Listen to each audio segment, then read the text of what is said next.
berkenaan. Dalam kes ini, kita telah membuat sitaan breakdown seperti berikut. Wang tunai berjumlah 4.4 juta, mata wang asing bernilai 1.4 juta, sebuah kereta jenis Range Rover SVR bernilai 360,000, 26 unit jam tangan bernilai 2.3 juta, kebanyakan Rolex, jenis Rolex, 23 unit tak silap saya. Ya, ada depan ni, dan kita telah membuat pengenalpastian bahawa ini adalah jenama tulen Rolex, ya.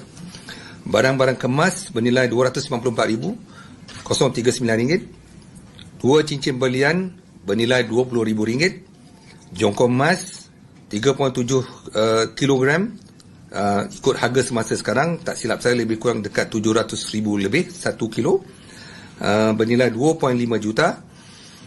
Medallion emas 150 gram bernilai RM102,000, 2 dinar emas 8.5 gram bernilai RM5,780, dan jumlah keseluruhan barang sitaan bernilai semua sekali adalah RM11.4 juta.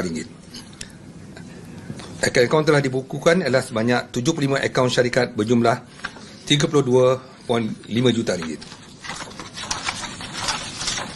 Jadi dalam kes ini, untuk makluman semua,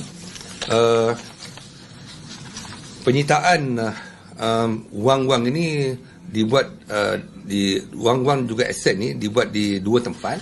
Satu di sebuah residensi di Kuala Lumpur, satu rumah dikatakan rahsia, yang sebuah lagi di Besut, Terengganu, dan pegawai saya bergegas ke Terengganu 2 kali tak silap saya ke sana bagi mendapatkan barang-barang kes ini hasil daripada maklumat yang kita terima, dan dia di hadapan saudara-saudari semua ni adalah barang-barang kes yang berkenaan, dan dipamerkan di sini untuk dilihat, kerana saya tidak mahu di luar sana membuat pelbagai andaian. Jadi kita tunjukkan kepada tuan-tuan bukan untuk showcase dan sebagainya, tapi ini sebagai barang bukti supaya maklumat ini betul dan sebagainya. Jadi kalau ada mana pihak mengatakan beliau lah yang memberi maklumat dan sebagainya, itu semua tidak benar. Ini adalah hasil daripada tindakan pegawai-pegawai saya, dan juga lebih dalam lagi ialah melibatkan perolehan yang mana satu yang perlu kita siasat dalam kes ini.